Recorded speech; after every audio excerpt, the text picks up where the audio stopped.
Hello friends, welcome back to Mommy's Love Kitchen. இன்னைக்கு நம்ம நல்ல ஒரு ஸ்பைசியான ஒரு தோசை, ஆந்திரா காரம் தோசை எப்படி பண்ணுறதுன்னு பார்க்கலாம். இதில் வந்து 2 ஸ்டெப் இருக்குது. ஸோ ஃபஸ்ட்டு நம்ம பார்க்க போகிறது நல்ல காரம் பொடி, அதாவது இட்லி பொடியே கொஞ்சம் டிஃப்ரெண்ட் வேரியேஷனில் இருக்கும். இது வந்து சூப்பராக இருக்கும். நம்ம நார்மல் இட்லிக்கு கூடமே வச்சு சாப்பிட்லாம், இல்லை பிளெயின் தோசைக்கு கூடமே இந்த பொடி ரொம்ப நல்லாயிருக்கும். இதுக்கு வேண்டிய பொருட்கள் கடலைப்பருப்பு, உளுந்து, தனியா, சீரகம், உப்பு, புளி, காஞ்ச மிளகா, பூண்டு, அப்புறம் ஒரு சின்ன கைப்பிடி அளவுக்கு கருவேப்பிலை. இப்போ நம்ம இட்லி பொடிக்கு நார்மலாக வறுத்து அரைப்போம் இல்லையா, அந்த ப்ரொசீஜர் தான். கொஞ்சமாக ஒரு பேனில் எண்ணெய் ஊற்றிட்டு நம்ம வச்சுருக்கிற 2 டேபிள் ஸ்பூன் கடலைப்பருப்பை ஃபஸ்ட்டு வறுத்துக்கோங்க. இது கூடவே நம்ம உளுத்தம் பருப்பு ஒரு 3 டேபிள் ஸ்பூன் அளவுக்கு.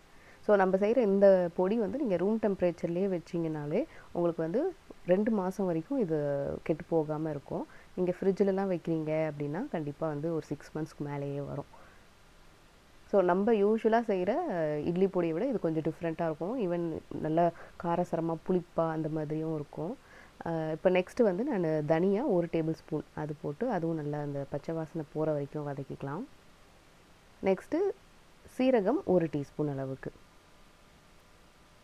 இது அப்படியே லைட்டாக கலர் சேஞ்ச் ஆகி நல்ல ஒரு ஃப்ளேவர் வரும் இல்லையா, அந்த அளவுக்கு வறுத்துக்கோங்க. இப்போ இதை தனியாக ஒரு பிளேட்டில் கொட்டி வச்சுருவோம். நெக்ஸ்ட்டு அதே பேனில் ஒரு 2 ட்ராப் எண்ணெய் ஊற்றிட்டு காஞ்ச மிளகா, நான் இன்றைக்கி வந்து ஒரு 10 கிட்ட சேர்த்துருக்கேன்.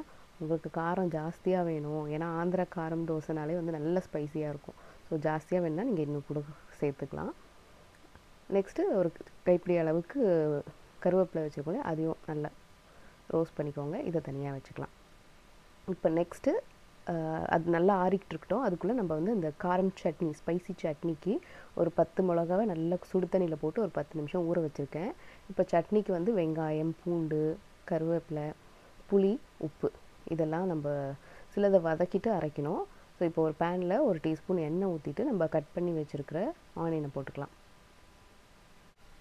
நெக்ஸ்ட்டு ஒரு 4 பல் பூண்டு அதையும் நம்ம சேர்த்து லைட்டாக வதக்கிப்போம். ஸோ நம்ம யூஸ் பண்ணுற இந்த நல்ல காரம் பொடியும் சரி, இந்த ஸ்பைசி சட்னியுமே ரெண்டுமே நல்ல காரமாகவே இருக்கும்.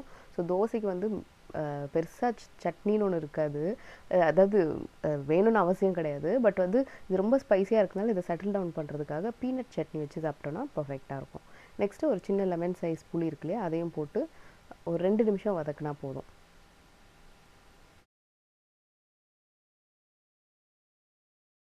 இது வதங்கி ஆறிக்கிட்டு இருக்கட்டும். நெக்ஸ்ட் நம்ம வந்து நல்ல காரம் பொடிக்கு வந்து வறுத்து வச்சுருந்தோம் இல்லையா, அதெல்லாம் மிக்ஸி ஜாரில் போட்டாச்சு. இப்போ நம்ம ஒரு சின்ன லெமன் சைஸ் அளவுக்கு புளி சேர்த்து தேவையான அளவு உப்பு போட்டுட்டு நம்ம கொரன்னு அரைச்சிக்கோங்க.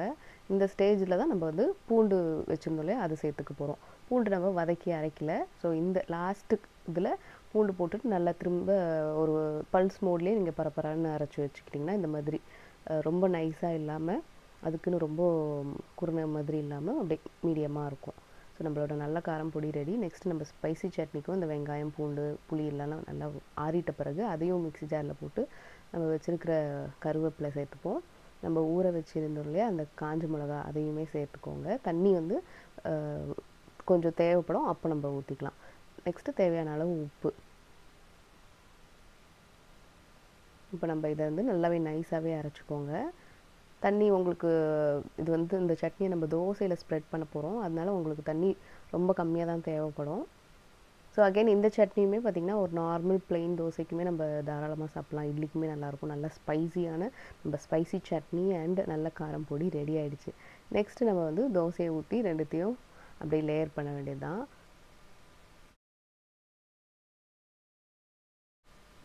நீங்கள் வந்து நார்மல் தோசை மாவுமே எடுத்துக்கலாம், வெறும் ரைஸ் மட்டும் போட்டு பண்ணுறது, ரைஸ் உளுந்து போட்டு பண்ணுறது. நான் இன்றைக்கி வந்து ஈக்குவல் ப்ரொப்போர்ஷன் 2 கப்பு இட்லி அரிசி, 2 கப்பு குதிரைவாளி, அப்புறம் 1 கப்பு உளுந்து போட்டு நல்லா நைஸாக அரைச்சி வச்சுருக்கேன். இதில் தான் இன்றைக்கி நான் தோசை ஊற்ற போகிறேன்.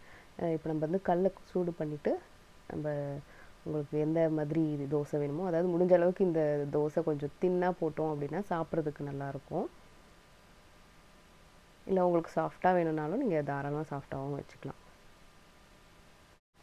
இப்போ ஆயில் கொஞ்சம் ஸ்ப்ரெட் பண்ணிவிட்டு நம்ம ரெடி பண்ணி வச்சுருக்கிற இந்த ஸ்பைசி சட்னி இருக்கு இல்லையா, அது சேர்த்துப்போம். அதை போட்டுட்டு அப்படியே நம்ம ஸ்ப்ரெட் பண்ணி விடுற மாதிரி இருக்கணும். ஸோ அகெயின் உங்களோட கார அளவு ஏற்று தான் நீங்கள் வந்து எவ்வளோ சட்னி சேர்க்கணுமோ சேர்த்துக்கலாம்.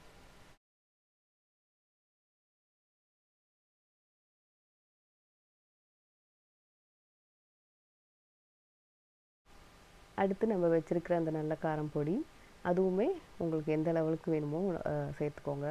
நம்ம இதில் வந்து கருவேப்பிலை, புளி, பூண்டு இதெல்லாம் சேர்த்துருக்கோம் இல்லையா? ஸோ வந்து நல்ல ஃப்ளேவராக இருக்கும், வாசனையாக இருக்கும். இந்த தோசையுமே டேஸ்ட்டுமே நல்லாயிருக்கும். இப்போ நீங்கள் வந்து இதை திருப்பி போட முடியாது. ஸோ நீங்கள் இந்த மாதிரி ஹாஃபாகவும் மடிச்சுக்கலாம், இல்லை ரோலும் பண்ணிக்கலாம். நான் சொன்ன மாதிரி நீங்கள் கொஞ்சம் காரம் கம்மியாக இருக்கிற மாதிரி சட்னி வச்சு சாப்பிட்டோன்னா இந்த நல்ல காரம் தோசை சூப்பராக இருக்கும்.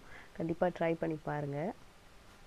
ஏன்னா ஃப்ரெண்ட்ஸ், இந்த ரெசிபி நம்ம வந்து மோஸ்ட் ஆஃப் த டைம் ரெஸ்டாரண்ட்டில் தான் சாப்பிட்ருப்போம்.